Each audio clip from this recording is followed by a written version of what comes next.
정권 수사 무력화라고. 수사를 못하게 한 게 뭐가 있는지가 홍소희 씨하고 대체 무슨 관계가 하고 있어요? 전혀 연관관계가 없는 거를 공위병들이 사람들 잡을 때 하는 말씀을 골라 사람 아니, 이야기를 문화 해서 잠깐만요. 예. 이 자리에서 아니, 제가 질문을 아니, 그 했었어요. 뭐냐면 근데 왜 그건 기억을 못 아니 그게 아니라요. 사용검수를 맡겼다고 그럽니다. 제가 얘기했어요. 그게 막무가내죠. 제가 얘기하는 좀 들어보십시오. 틀린 얘기를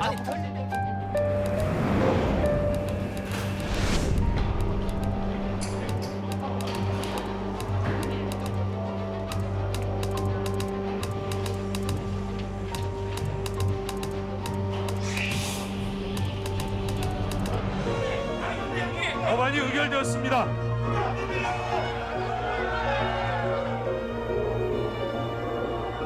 생일 축하합니다. 끈질기게 즐기면서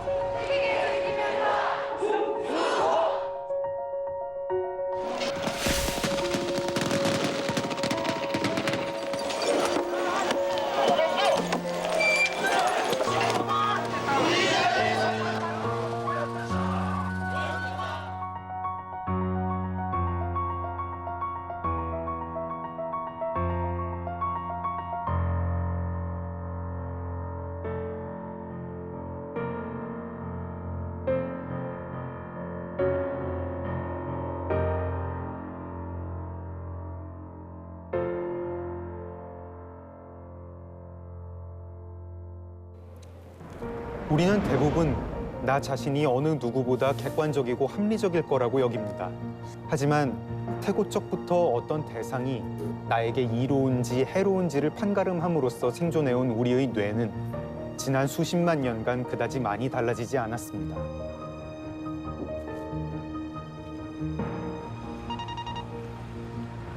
요즘 한국 사회 여론이 갈수록 양극화된다고 걱정하시는 분들 많습니다.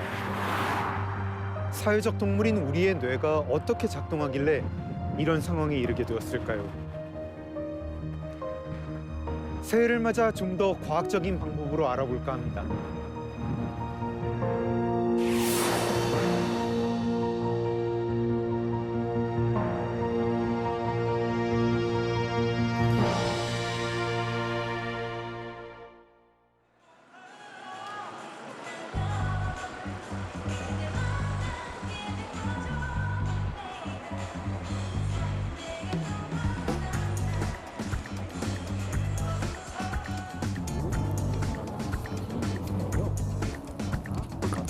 감사합니다. 저희 그럼 여자분께서 이쪽 앉아주시고.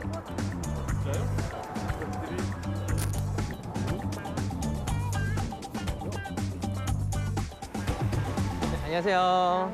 안녕하세요.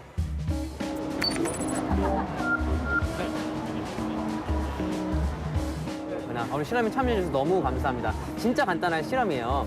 그 여성분 사진 두 명의 사진을 보여드릴 거예요. 우선 본인이 생각하기에 본인 선호도에 조금 더 가까운 분을 이렇게 손으로 가리켜 주시면 되는 거예요. 이해되셨나요? 네.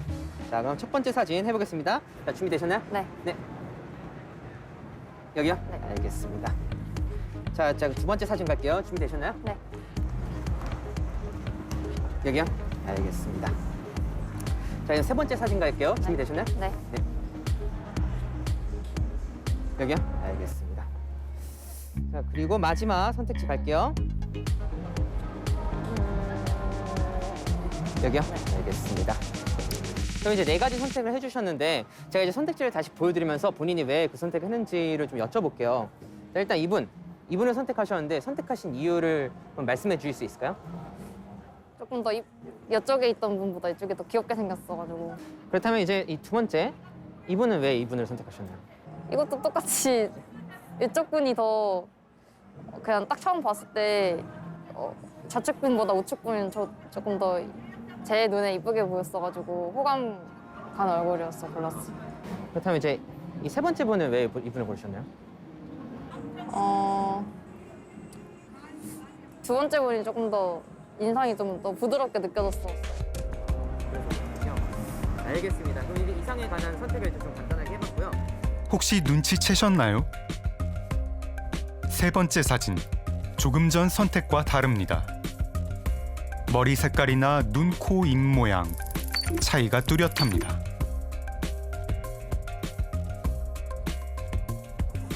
처음에 보여드린 선택지는 이제 이거였거든요. 처음에 고르신 건 이거였는데 제가 이걸 바꿨어요. 아 그러네.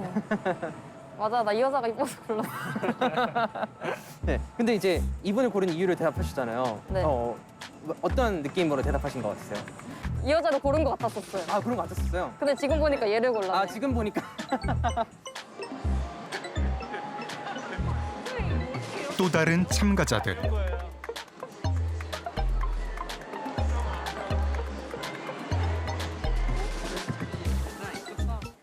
그냥 머리 스타일? 그냥 머리 스타일. 네, 색이나 입술 색 그런 네네. 게 제가 이 여성분 사진을 네. 그 하나를 바꿔치기 했는데 혹시 눈치채셨나요?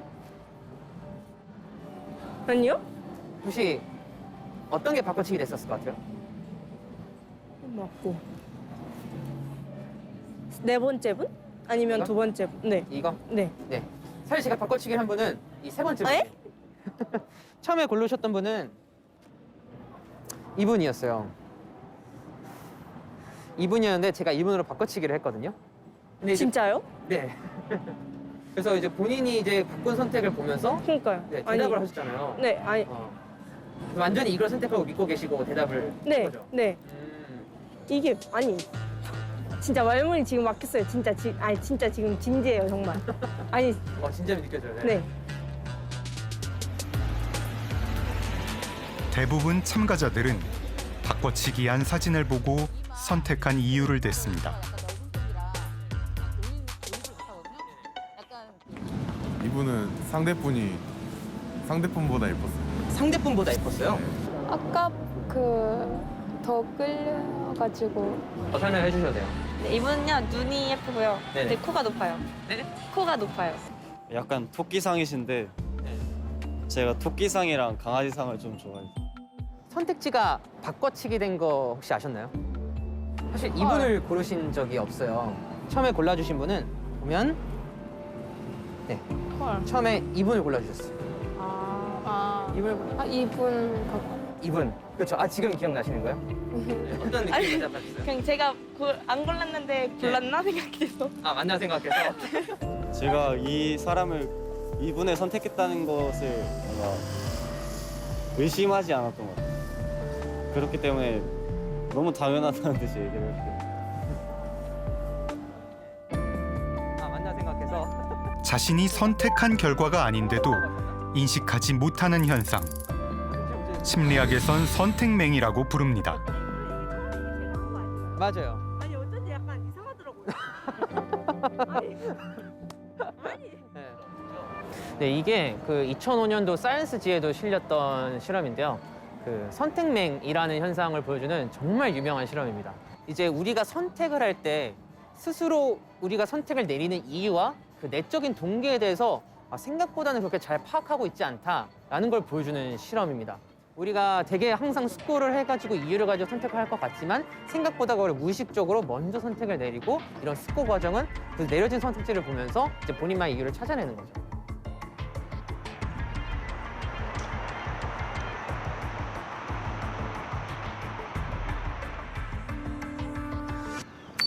이 실험 어떤 면에선 좀 으스스합니다. 인간은 자신을 의심하지 않으려 하고 스스로의 선택을 놀라울 만큼 합리화한다는 건데요. 혹시 선악을 판단하는 일도 마찬가지일까요?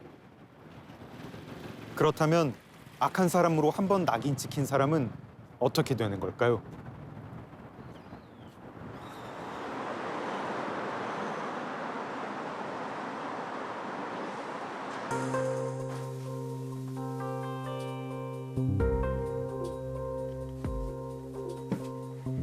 하루 밤 사이에도 거의 5분, 10분마다 전화가 오는 겁니다. 잠시 전화가 되면은 뭐 전화로 그야말로 욕을 하는 거죠. 우리가 방송에서 얘기할 수 없는 쌍욕, 뭐 숫자욕, 뭐 동물욕 이런 카톡 같은 걸 통해서 하여튼 제 연락처를 통해서 수많은 욕설 같은 것들이 쏟아지기 시작했고요. 유튜브로 강의를 해놓은 게 있는데 거기에 이제 댓글에 들어와서 이 사람이 이런 사람이다, 끔찍하다, 뭐 이러면 뻔뻔하다, 뭐 이런 식의 어떤. 최정호 교수. 지난해 6월 네티즌들이 성범죄자의 신상을 공개하는 이른바 디지털 교도소에 그의 이름이 올라왔습니다. 최 교수가 연구 목적이라며 N번방 성착취 영상을 몰래 사려했다는 허위 정보가 퍼지게 된 겁니다. 그의 삶은 순식간에 초토화됐습니다. 아니라고 해도 믿어주지 않는 게 더 큰 고통이었습니다. 그렇게 내가 믿었던 선생님이 이런 성범죄자였다니 뭐 이런 식으로 어떤 문자를 주신 분이 계셨거든요. 근데 그런 분들한테는 진짜 해명을 하느라고 정성껏 하느라고 했는데 사실 또 길게 답장도 하고 아닌 사실이 아닌 거에 대한 증거들도 많이 보여주고 했었는데도 불구하고 사실은 잘 믿지를 않으시고 너무 가슴 아프다, 정말 내가 죽을 것 같다라고 말씀하시고 이거 보고 감동받았는데 수치스럽고 소름 끼치는 고작 게시글 하나가 불러온 밀물 같은 비난들. 우리는 이미 인터넷 공간에서의 비난과 조롱이 부른 끔찍한 결과를 본 적이 있습니다. 악성 댓글에 시달려온 힘겨운 마음을 어렵사리 털어놓던 스포츠 선수는 이제 다시 볼 수 없게 됐고 그만했었으면 좋겠다. 그만 애썼으면 좋겠다.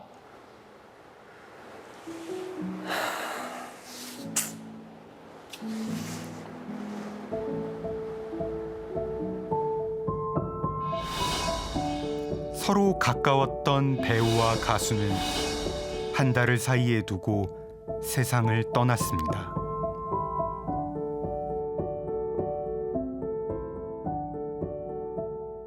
사이버 트라우마의 가장 어떤 해악이 비트롤릭이라는 영어를 쓰는데 그게 황산이라는 뜻이에요. 그 황산을 얼굴에 퍼부으면 사실은 내가 피부가 다 녹아내리지 않습니까? 근데 그 황산을 내가 받은 것 같은 상태가 되어버리는 거죠. 마음 자체가. 그런 정보를 제가 저의 제작진은 최 교수에게 악성 비난 문자를 보낸 사람을 찾아 통화를 시도했습니다. 다들 외국가대 교수이지만 높은 연봉을 가지고 있는데 왜 이런 일을 저지를 거라는 저는 공개심이 먼저 들었습니다. 저는 아동 성폭행, 아동 성폭행 관련해서 과거에 저는 사업을 해야 된다는 입장이기 때문에 거의 대부분의 어떤 전화하시는 분이나 문자하시는 분들은 그냥 국내 전화번호로 다 이렇게 그야말로 내가 전화하면 전화 받을 수 있는 그런 형태로 욕을 하셨거든요. 근데 그거는 본인이 하는 행위가 맞다. 자기는 어떻게 보면 사회 정의에 동참하고 있다라는 인식을 가지고 있기 때문에 그런 식으로 하는 거죠. 경찰 조사 결과 디지털 교도소에 올라온 최 교수의 메시지는 조작된 것으로 밝혀졌습니다. 우회받는 교수님한테 정말로 죄송하고 그랬었다만 그 부분을 연구함에 있어서 조금 조심스러워야 되지 않았나. 그러니까 여전히 뭔가 최 교수님이 구설수에 오를 만한 행동을 했을 가능성이 있다라고 보시는 거군요. 그렇지 않고서는 오늘 읽었죠. 사실이 아니라 하더라도 그 내부자가 누구였던 간에 빌미를 제공했던 사람이 되지 않았나.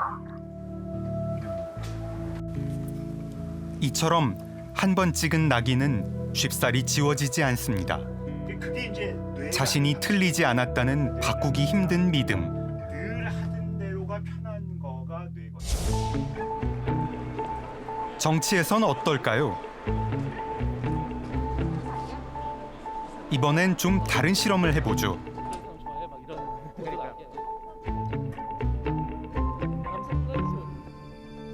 약간 본인 선택에 맞게 스티커를 적절한 위치에 붙여주시면 돼요.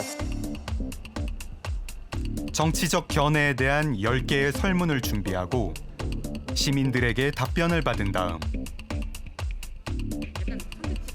미리 바꿔치기해 놓은 다른 답변을 보여줬습니다. 무상 교육은 소득 수준에 따라 차등 지원한다기보다는 그냥 공평하게 공정하게 분배를 해서 하는 게 나을 것 같아요.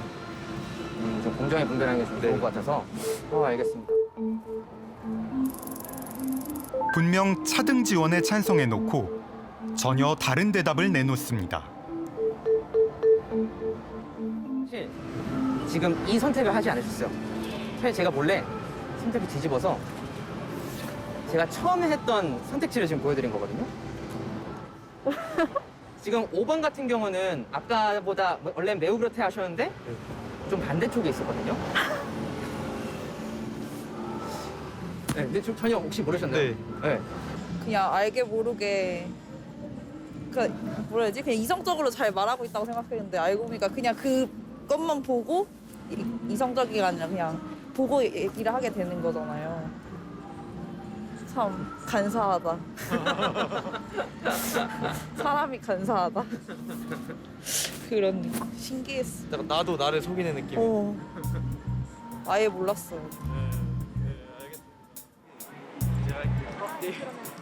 다른 참가자들도 결과는 비슷합니다.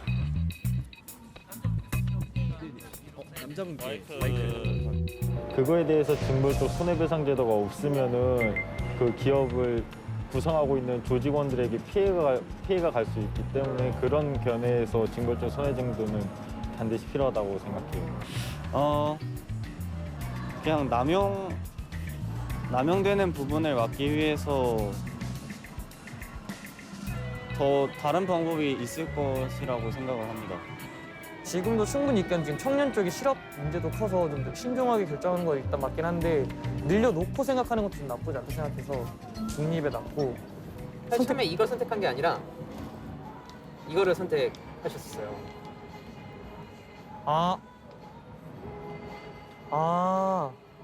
뭐야? 나 뭐였지? 잠깐만. 바보네. 나도 하는데.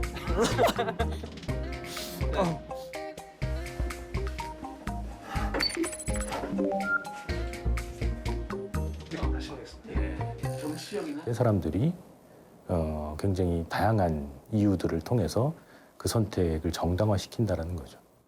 어떻게 보면 사람들은 내가 선호하기 때문에 선택을 한다라는 그런 자기 의지에 대한 굉장히 강한 믿음이 있는 것 같아요. 내가 어떤 합리적인 선택을 하는 사람이다라는 굉장히 어떤 강한 욕구나 동기가 있기 때문에 그런 식의 어떤 합리화나 정당화가 이루어지는 게 아닌가. 그렇다면 인간은 어떤 과정을 통해 선택하는 걸까요?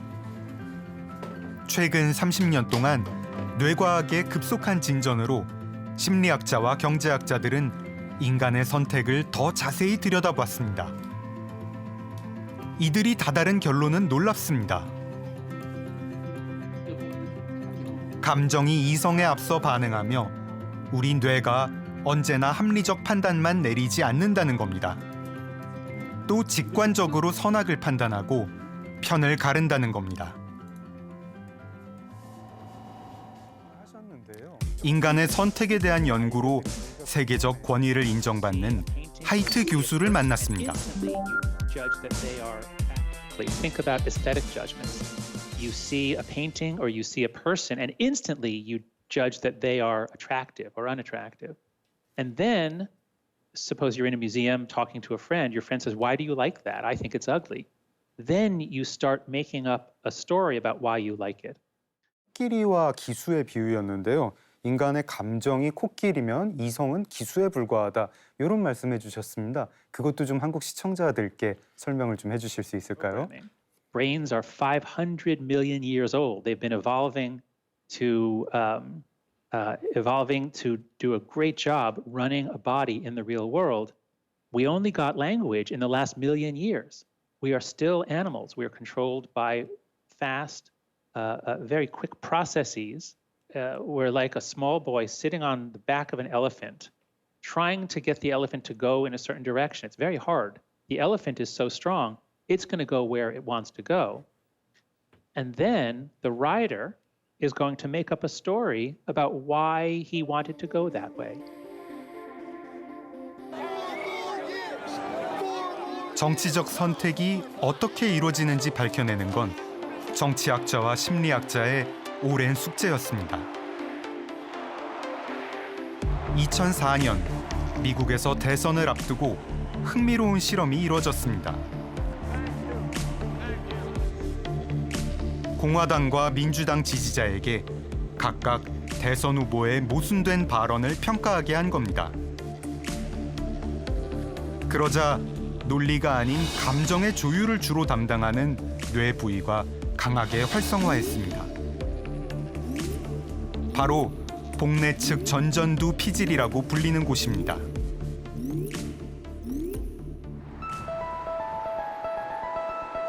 지난해 국내 연구팀도 흥미로운 연구 결과를 내놨습니다. 여러 이미지 가운데 좋아하는 걸 선택한 뒤 상급자의 의견을 보여주고 어떤 반응을 보이는지 살폈습니다. 뇌 영상 결과를 분석해 본 결과 여기 보시는 것처럼 VMPFC, 복내 측 전전두 피질이라고 하는 부위에서 내 의견이 상급자의 의견과 같았을 때 훨씬 더 높은 반응이 나왔고요. 이런 뇌 반응의 차이는 하급자와 같았을 때는 나타나지 않았습니다. 내 의견이 상대방의 의견과 같았을 때 윗사람의 의견에 따라 선택을 바꾼 비율도 아랫사람을 따른 경우보다 30% 높았습니다. 논리보다는 윗사람과 동조하고자 하는 감정이 선택에 영향을 미친다는 겁니다. 내가 어떤 행동을 한 뒤에 돈을 얻었을 때 활동하는 부위가 바로 왼쪽에 있는 부위고요. 그리고 내가 어떤 행동을 했을 때 누군가로부터 칭찬을 받았을 때 그때 활성화되는 부위가 오른쪽에 나타나와 있는데 보시게 되면은 공통적으로 반응한 부위가 바로 복내 측 전전두 피질로 나와 있어요. 그래서 이 부위를 통해서 우리는 때로는 이제 돈을 얻기 위해 타인의 비난을 감수하기도 하고요. 혹은 타인의 호감을 얻기 위해서 돈을 포기하기도 하는 거죠.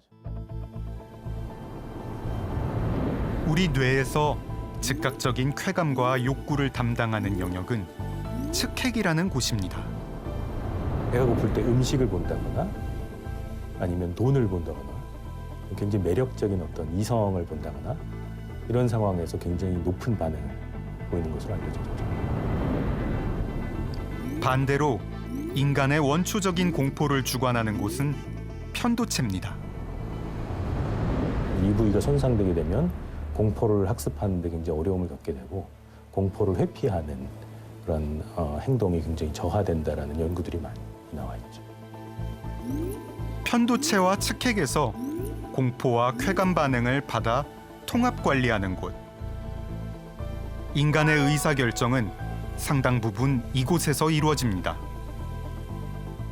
이성을 담당하는 부위라고 얘기하는 그런 부위가 사실 작동되는 경우는 어떤 복내 측 전전두 피질에 저장되어 있는 어떤 직관적인 가치들끼리 서로 상충할 때, 서로 충돌할 때 이 충돌을 해소하기 위해서 작동되는 기제죠.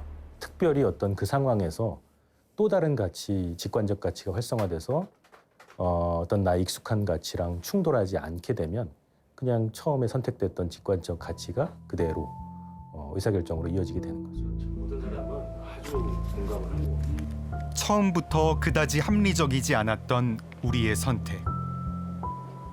그런데 그 선택은 더욱 강화됩니다.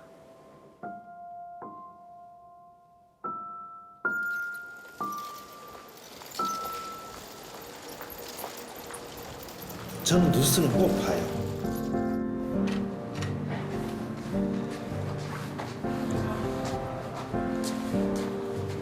스마트폰이 없을 때는 뉴스는 꼭 챙겨봤어요. 다른 건 못 보더라고요.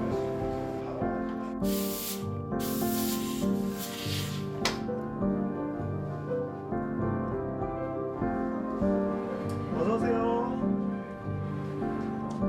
베트남 아라비아 3A에 멕시코 치아파스 시나고 치포를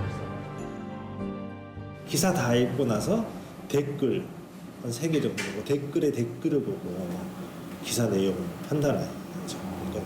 뭐가 옳은지는 모르지만 그냥 내가 일하면서 할 수 있는 나 나름대로 좀 합리적 사고를 할 수 있는 게 그거라 생각해서 저는. 그러면 좀 그 댓글에 네. 영향을 좀 많이 받으시나요? 아무래도 사람이 안 맞는다고 하면 그건 거짓말이죠. 그러니까 참고는 해요. 네. 그리고 또 정말 내가 공감되는 말이 있으면 좋아요도 표시도 늘고 댓글도 쓰고. 커피 전문점을 운영하는 김상호 씨. 현 정부를 지지한다는 그는 언론을 믿지 않습니다.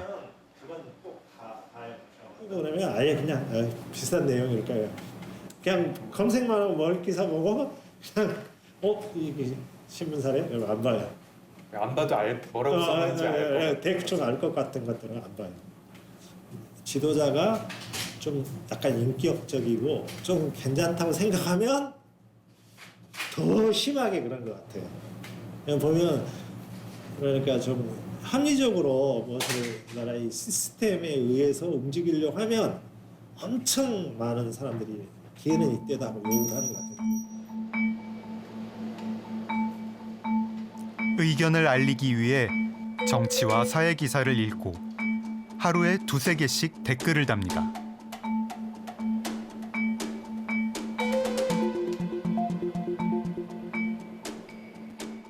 좀 이게 아니다 싶으면 댓글을 달아요. 그 대댓글. 남의 댓글에 또 이제 반박하는 대댓글도 다시고. 네, 아니다고 생각했을 때 내가 정말 이건 이거 아닌 것 같은데.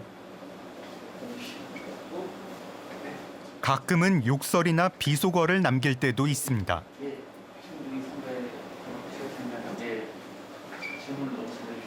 근데 지금도 어떨 때는 해요.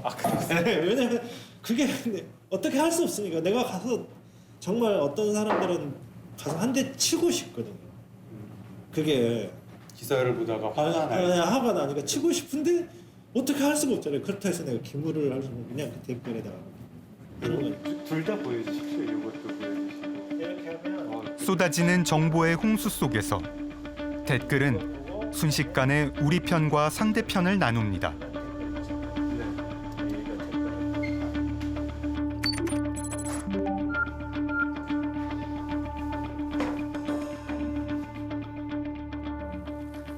악플이라는 게 개인적으로 순전히 다는 것도 있지만 대부분 이제 집단화되는 성향이 있거든요. 패를 딱 나누고 거의 둘로 나뉘죠. 그러니까 지지하냐 반대하냐 싫어하냐 좋아하냐. 인간은 약한 동물이기 때문에 누구를 흠잡고 험담하는 그런 속에서 서로 동질성을 확인하는 내가 혼자가 아니구나. 내 생각이 이렇게 틀린 게 아니구나 하는 것을 확인받고 싶어 하는 거죠. 그러다 보니까 그런 말들이 점점 더 이렇게 증폭이 되면서 더 확실해지면서 그 안에서는 이게 거의 이제 진리처럼 확고부동한 그런 생각이 돼버리는 거죠. 자, 밟은 펴죠. 크게. 그렇죠. 한 번 더 찍습니다. 사진관을 운영하는 박진석 씨. 그는 현 정부 정책에 찬성하지 않습니다. TV 그리고 유튜브를 통해 뉴스를 접합니다. 종편 방송을 많이 봤어요. 많이 보고 그러면서 이제 유튜브 유튜브도 그렇게 보게 되더라고요. 그리고 유튜브 방송이 좀 자극적이잖아요. 작년에 광화문 막 한참 시끄러울 때는 신의 한수를 주로 많이 보고 또 가로세로 연구소, 또 진성호 그죠? 그러고 이제 정치인들 뭐 나경원이나 뭐 이렇게 오세훈, 홍준표 뭐 이런 분들 뭐 가끔 보고 뭐 그럽니다. 예. 그러면 거기 댓글도 좀 남기시나요? 웬만하면 저는 댓글은 안 남기려고 그래요. 왜냐하면 내 의견이 다는 아니니까. 하지만 어떤 때는 막 좀 화가 날 때가 있어.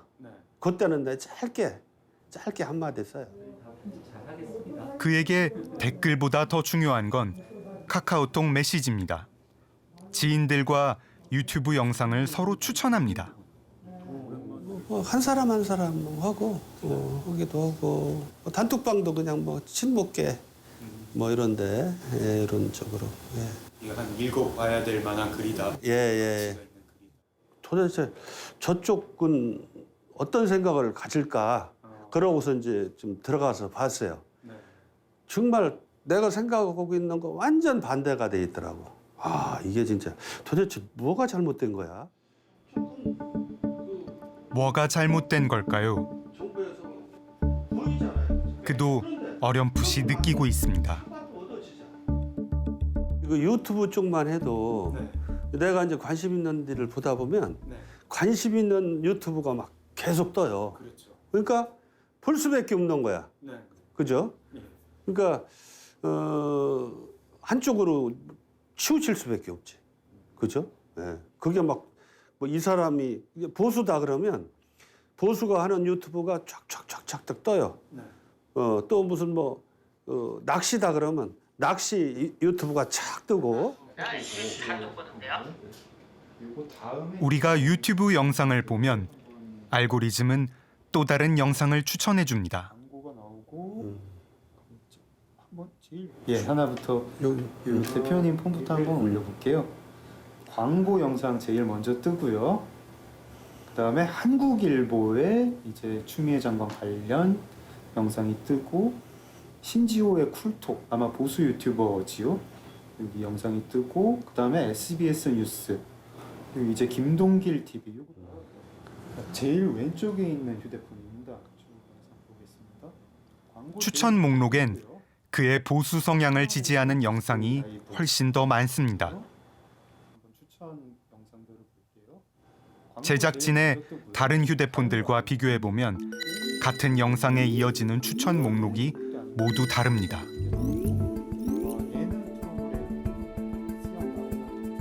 뇌가 어떤 선택을 했든 알고리즘은 이용자의 선택을 강화시킵니다. 선택을 바꾸기가 더욱 어려워지는 겁니다.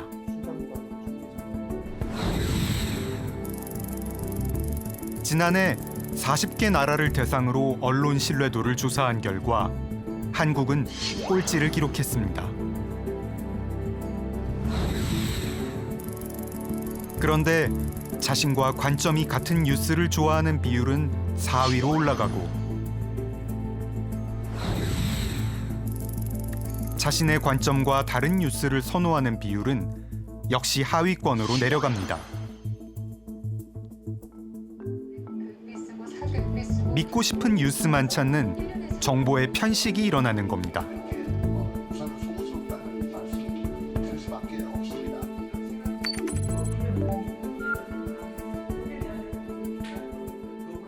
우리가 어떤 자기가 원하는 정보든 아니면 자기가 평소에 소비했던 정보가 반복적으로 노출이 되게 되면은 그거를 그런 범주의 컨텐츠를 이용할 수밖에 없고 그런 컨텐츠가 서로 잘못됐다 하더라도 반복적으로 보기 때문에 그것이 마치 진실인 것처럼 보이고 사실인 것처럼 보이기 때문에 그걸 믿게 되는 거죠.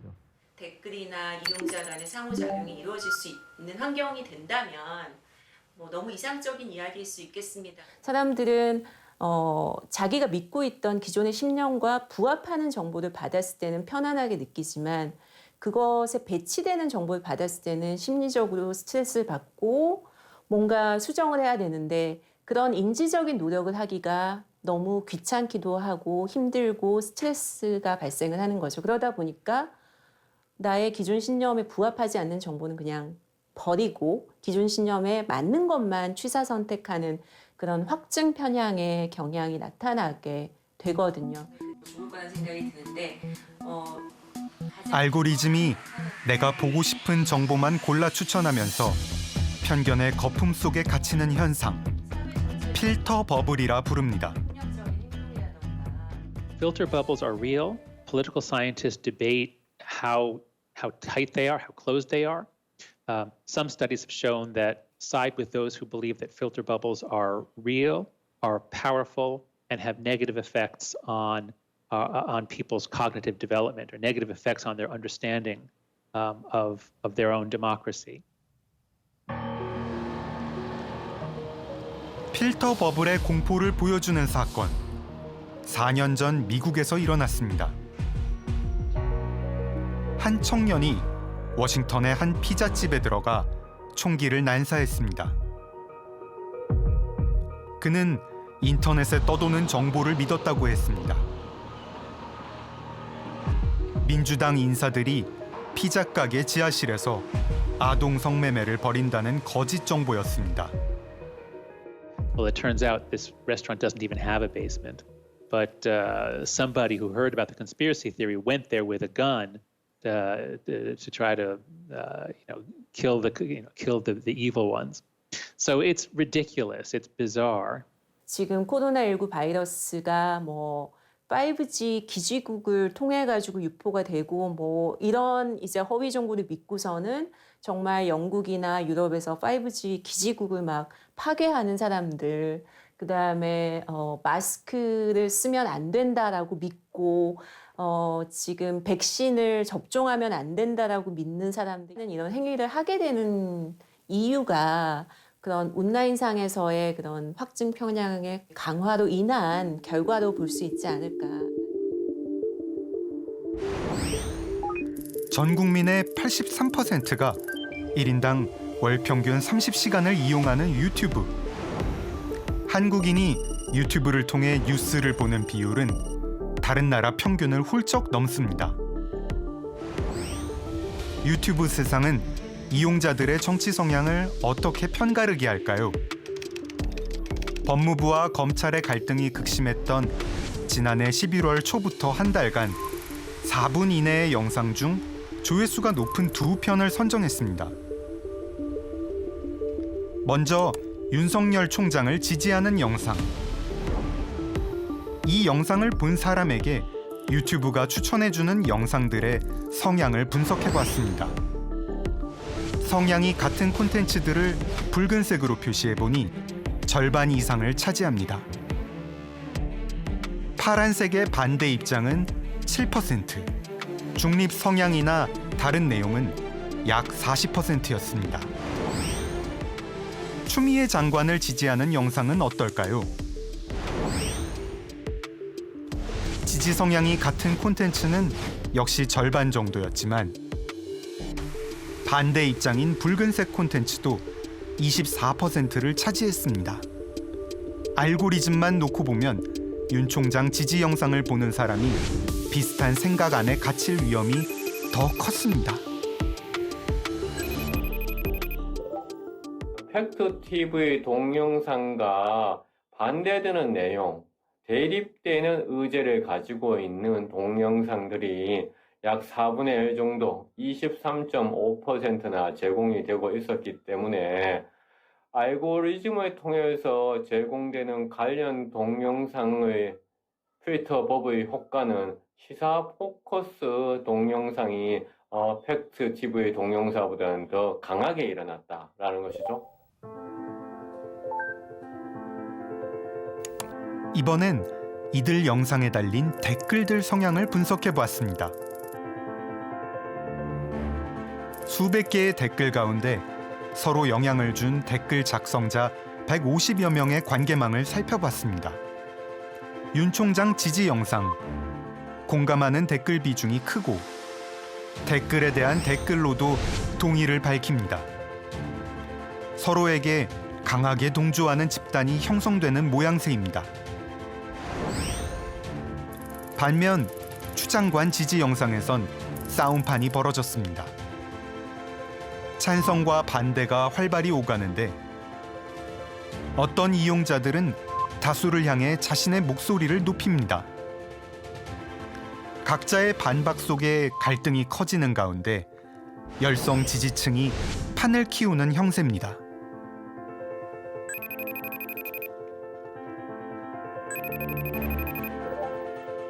특히나 생각을 어떤 강요하거나 상대를 어떤 조롱하고 그러한 그런 열성 지지층들의 어떤 특성들을 또 보여줬는데요. 이렇게 가족과 정당, 하여튼 뭐 거침없이 상대방을 공격하는 그런 경향들을 이제 보이고 있었는데 이 사람들이 훨씬 더 여기에 대해서 그러니까 더 심하게 만드는 그런 촉매제 역할을 하고 있다라는 것이죠. 필터 버블이 무서운 것은 개인의 편견을 굳혀서만은 아닙니다. 집단의 사고를 더욱 과격하게 이끌고 서로에 대한 증오감을 부추깁니다. 이게 이제 집단 극화 현상이라는 것인데요. 아주 자명하게 이것이 옳다 혹은 저것이 잘못되었다라고 말을 하는 사람일수록 더 발언에 힘을 얻게 되는 그런 가능성이 높아지는 것이고요. 그다음에 극단적인 견해를 가진 사람일수록 또 빈번하게 발언을 하려고 할 것이고 더 확신에 찬 어조로 이야기를 할 것이라는 거죠. 그러니까 그것을 듣고 있다 보면 사람들이 이렇게 양극단으로 끌려가는 현상이 나타난다는 거거든요. 그 집단 극화 현상에 대해서도 꾸준히 지적을 하셨죠. 소셜 미디어도 이 집단 극화 현상을 더 강화시키고 있다. 이렇게 봐도 되겠지요? Yes, I do. What you have to look at is called affective polarization or emotional polarization. It's what do you think about the other side? How do you hate them? Are you afraid of them? And those numbers were actually fairly low until around the year 2000. It's only in the last 20 years that mass polarization or the hatred of the other side has gone up and up and up. 정치적 팬덤의 등장입니다. 같은 그런 소셜 미디어 업체들이 사실상 현대에서 언론 같은 역할을 Politics is becoming like a religion. And when politics becomes religious, then truth is not as important. What's important is to show that you're a member of the group. So believing conspiracies is a way of showing I'm part of the group. We all bond together in hatred of the other side. And any story that presents them as bad, I will believe. And that shows what a good group member I am. 특히 도덕이나 정치 문제하고 관련해서 논쟁이 벌어지면 우리 마음이 전투태세에 돌입한다. 그런 말씀을 하셨어요. When the conflict becomes group versus group, our thinking becomes very simple. It becomes more black and white.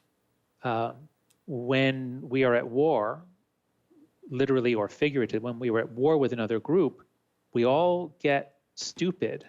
Our intelligence decreases.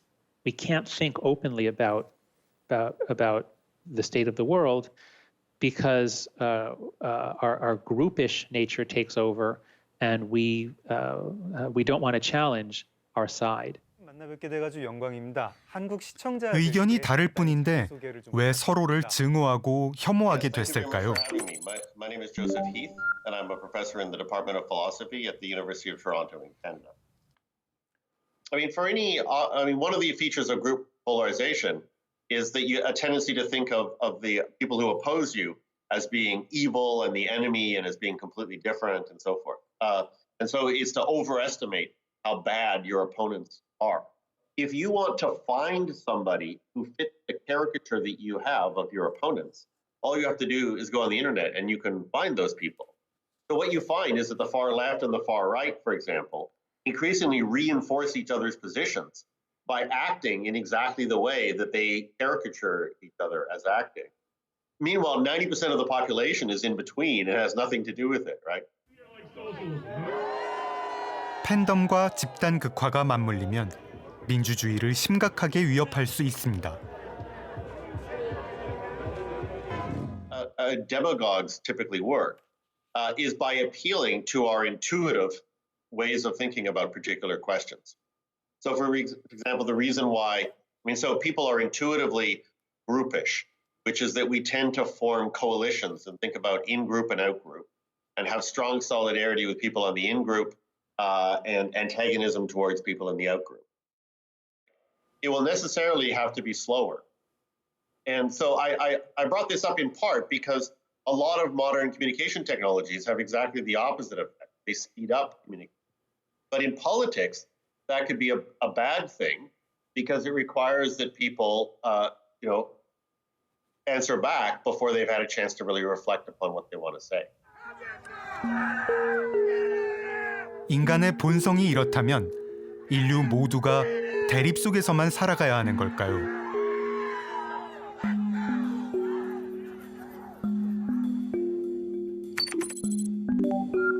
그럼 제가 문자로 드릴게요. 카톡으로 고대로마의 정치가이면서 그 학자였던 키케로의 그 유명한 반어가 있지 않습니까?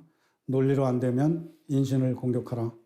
근데 그 반어법이 한국 사회에서 그대로 적용되고 있는 게 아니냐. 생각의 공유가 대단히 어려운 사회인 것 같아요. 그러다 보니까 이제 유명인이라든지 정치인의 그 기대는 이런 팬덤 현상이 좀 더 다른 사회에 비해서 더 심하게 나타나고 있는 게 아닌가 이런 생각이 들죠. 25년 전 똘레랑스, 즉 차이를 존중하라는 개념을 우리 사회에 소개한 그는 지금의 한국이 특히 설득은 어렵고 선동은 쉬운 사회가 돼가고 있다며 안타까워했습니다. 그러니까 우리는 실제로 아무도 설득하고 있지 않습니다. 그 얘기는 뒤집어서 얘기하면 아무도 설득되지 않는다는 얘기이기도 하죠. 설득이라는 게 뭐겠습니까? 기존에 갖고 있던 생각의 방향을 바꾸는 거잖아요. 그 대신에 선동은 가능하다. 이게 무슨 뜻일까? 그러니까 기존에 갖고 있던 생각을 극단으로 몰아가는 건 오히려 가능한 거예요. 우리 사회의 갈등과 반목을 인간 본성만으로 설명하기는 어려워 보입니다.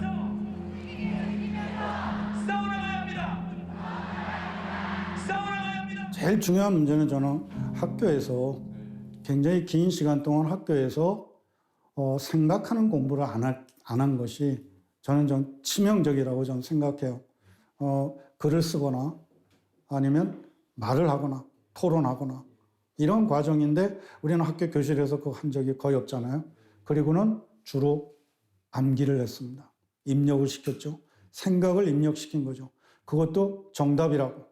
나는 이렇게 생각했는데 내 짝꿍은 반대로 생각하는 것을 경험을 하게 되고 이렇게 축적을 하게 되면 자기가 지금 갖고 있는 생각이 앞으로 바뀔 수 있다.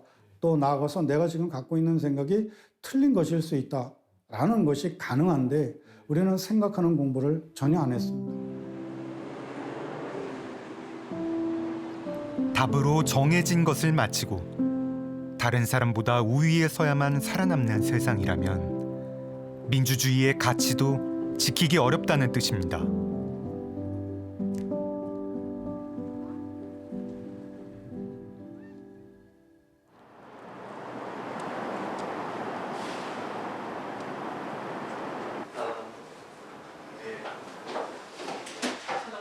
자, 차렷. 그렇지, 인사. 안녕하세요. 네. 자, 우리 다 같이 영상을 보면서 오늘 우리가 이야기하고 싶은 주제를 한번 생각해 볼 거예요. 자, 다 같이 한번 들어보세요.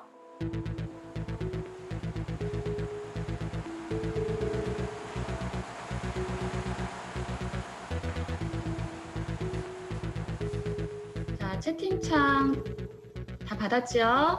자, 들어와서 우리가 나누고 싶은 이야기 주제를 한번 써보세요.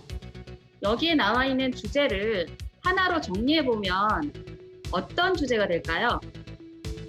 동물원이 지금 문을 열어야 되는가 말아야 되는가? 열어야 되는가 말아야 되는가. 그렇지. 자, 그러면 동물원이 필요하다. 한번 손 들어볼까? 필요하다. 1명, 2명, 3명. 네. 자, 그러면 선생님이 일단 그 소회의실에 4명씩 짝지어서 넣어줄 건데 찬성 2, 반대 2로 소회의실에서는 그렇게 나눠보세요. 알겠죠? 사냥하는 법도 모를 거라고 했잖아. 그럼 동물원에서 교육을 하면 되잖아. 그럼 되지 않아? 근데 동물원에서 일일이 다 그렇게 해줘도 결국 야생에서는 양육강식 때문에 아무리 사냥을 잘해도 잡혀먹을 확률이 높잖아. 그러니까 동물원이 더 안전할 수도 있는 거지. 얘네한테는 더 좋고. 근데 동물원에서 얘네가 맨날 철장에서 갇혀 있잖아. 이번엔 서로의 입장을 바꿔봅니다.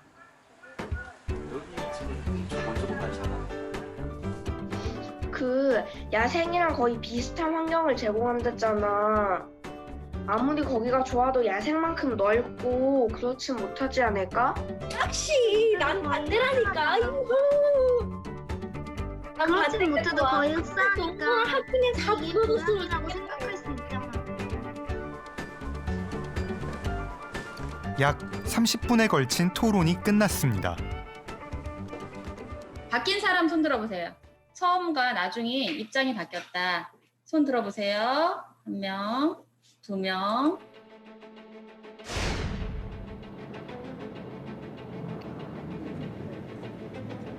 베를린 장벽이 무너지기 13년 전 서독에선 이념 갈등이 극에 달했습니다. 교육부터 바꿔야 한다며 정치가와 학자, 교사가 뜻을 모았습니다. 학생에게 지식과 이념을 주입해선 안 되고 논쟁적인 사안은 수업에서도 논쟁하게 하며 학생들이 스스로의 이해관계에 따라 정치적 입장을 정하게 하라는 보이텔스바흐 협약입니다. 무조건 한 가지 의견으로 꼭 결정해야 될까요? 아니요. 그렇게 생각하지 않아요? 왜 하나의 의견으로만 결정하지 않아도 될까요? 의견이 계속 바뀔 수도 있으니까. 의견이 다 네, 의견이 바뀔 수도 타당하니까. 아, 이유가 다 둘다 타당하다고. 타당한.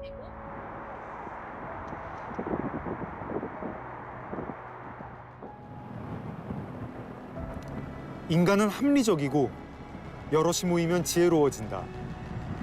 민주주의의 전제입니다. 그런데 우리 뇌는 판단에 취약하고 새 미디어는 이 오래된 약점을 교묘히 파고듭니다. 민주주의가 위협받고 있습니다.